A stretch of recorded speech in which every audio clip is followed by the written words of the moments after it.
Eh bien salut à tous, bienvenue sur ma chaîne. Aujourd'hui on va s'intéresser aux motos. Je vous ai préparé une petite sélection de 5 sportifs de 125 cm3 qui peuvent être très intéressantes à acheter en 2022. Cette vidéo pourra intéresser notamment les amateurs de 125, ceux qui n'ont pas encore passé le permis gros cube ou tout simplement ceux qui veulent un moyen de locomotion assez sympa pour se déplacer au quotidien. C'est parti, on commence tout de suite, mais avant, si c'est pas encore fait, je t'invite juste à t'abonner et à mettre un like en bas de cette vidéo. C'est parti!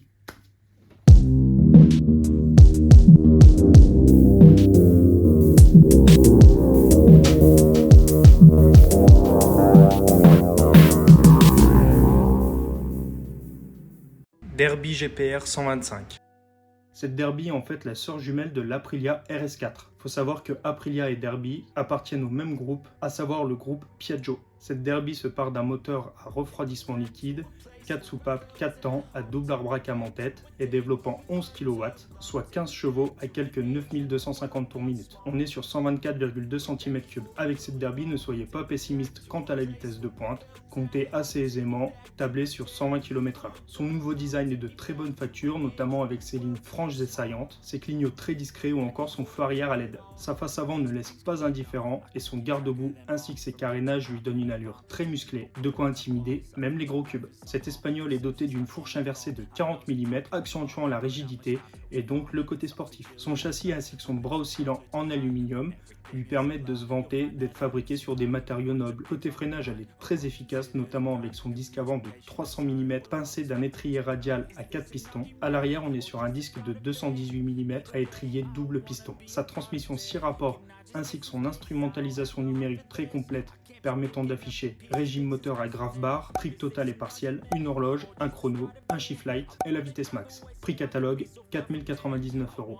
Daily Road Sport 125R de 2017. Son moteur très performant compatible Euro 4 de 4 temps à refroidissement liquide dispose d'une seule culasse double arbre à cam à 4 soupapes alimentée par une injection électronique. Encore une fois, 15 chevaux autorisés sur le segment, c'est 15 chevaux développés par cette machine. Vitesse de pointe 120 km/h annoncée, mais c'est en dessous des capacités de cette Delim qui totalise quand même un poids à sec de 162 kg sur la balance. En lisant les avis des journalistes, il s'avère que ce moteur se veut très efficace, notamment avec des vibrations très réduites, une poussée linéaire et très sensible jusqu'à 11 000 tours, tout ça associé à une sonorité bien sympa. En ce qui concerne le freinage, disque avant de 280 mm serré par un étrier flottant à double piston et à l'arrière on est sur un disque de 220 mm à étrier simple piston. Sa fourche classique de 35 mm ne mérite pas spécialement qu'on s'y attarde, mais c'est largement très efficace sur ce segment. Ici le design est très au goût du jour. On relève ses carénages aux lignes brutes et angulaires, ses doubles optiques avant entourant une prise d'air factice ou encore ses jantes noires à 3 bâtons. Le dessin de la double selle ainsi que le réservoir est digne des plus grosses sportifs et son petit carénage rouge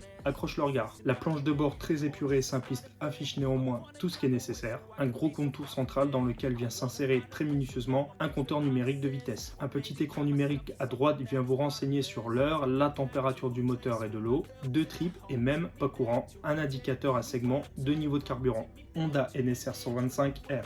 Malgré le fait que cette machine date de 1998, je trouve que son design est très dans l'air du jour et force est de constater qu'elle a quand même très bien vieilli. Je pense à son réservoir très musclé, ses carénages très bodybuildés ou encore sa face avant à double optique en forme d'amande et ses jantes noires à bâton. Ses grilles d'aération latérale sont du plus bel effet et sa ligne générale donne une impression d'aérodynamisme très réussie. Je pense qu'il n'est pas nécessaire de parler de la marque Honda et de la présenter. La fiabilité de cette marque ainsi que la multitude de pièces détachées qui vont inonder le marché font de cette machine une véritable valeur sûre. En ce qui concerne la mécanique, on est sur un monocylindre en ligne 2 temps à 124,8 cm3, refroidissement liquide. Attention toutefois, cette machine développe d'origine 27 chevaux, on sera donc au-dessus des 15 chevaux autorisés.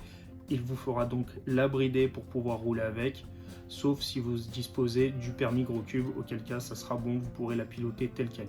Bon, pour ceux qui rouleront quand même débridés, sachez que cette machine offrira des performances forcément plus accrues que ses concurrentes, notamment avec cette vitesse de pointe de quelques 160 km/h. Également, son poids à sec de 132 kg, plus léger de quelques 30 kg que le modèle précédent, est également un atout. Sa double selle est réputée très confortable pour le conducteur comme pour le passager. C'est à relever chez une sportive. Côté freinage, le disque avant de 318 mm à étrier double piston fait le job. Il en va de même pour l'arrière, paré d'un monodisque de 220 mm de diamètre à étrier simple piston. Reiju RS2 125 de 2007. Si j'ai choisi de parler de cette moto, c'est que je trouve qu'on n'en parle pas assez justement et c'est bien dommage. Reiju est en fait une marque espagnole fondée en 1934 qui proposait à la base des accessoires pour les motos, mais depuis 1964, ils produisent également des deux roues.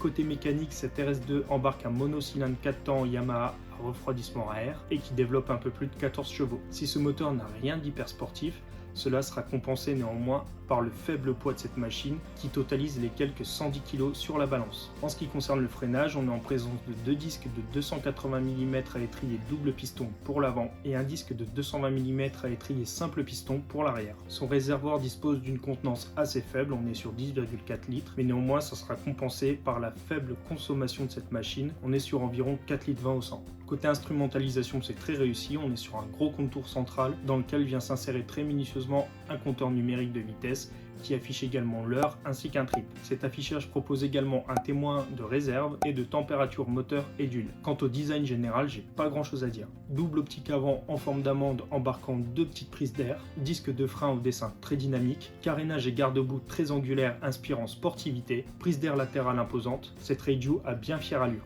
Yamaha YZF R125. Bien sûr, je ne pouvais pas terminer cette sélection sans avoir parlé d'une valeur sûre, d'un pilier sur ce segment, la YZF. Au niveau esthétique, on est au sommet de ce qui se fait de mieux sur ce segment. Double éclairage avant full LED avec prise d'air centrale, ligne arrière à allure très aérodynamique qui embarque un éclairage arrière horizontal lui aussi full LED, jantes à bâton couleur carrosserie, échappement très imposant. On est en face d'une 125, faut le savoir. Côté mécanique, on est sur un monocylindre 4 temps à refroidissement liquide très efficace. Il a été retravaillé pour respecter les normes Euro 5 et c'est notamment possible grâce à un système de commande variable des soupapes nommé VVA pour Variable Valve Actuation System. Ça permet en gros une certaine coordination entre l'ouverture des soupapes et le régime moteur. Il développe toujours 15 chevaux à quelques 9000 tours minute et son couple taquine les quelques 12,4 Nm.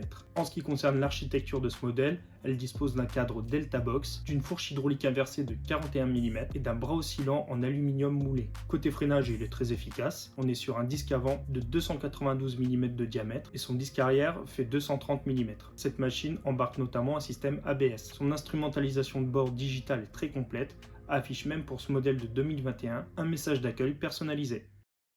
Et voilà les amis, cette vidéo est maintenant terminée, j'espère que ça vous aura plu. Comme d'hab, n'hésitez pas à me le faire savoir si c'est le cas et mettez un petit pouce bleu en bas de la vidéo. N'hésitez pas à commenter, partager, liker également, c'est très important pour le référencement. Et puis nous, on se retrouve très vite pour une prochaine. Allez, à plus!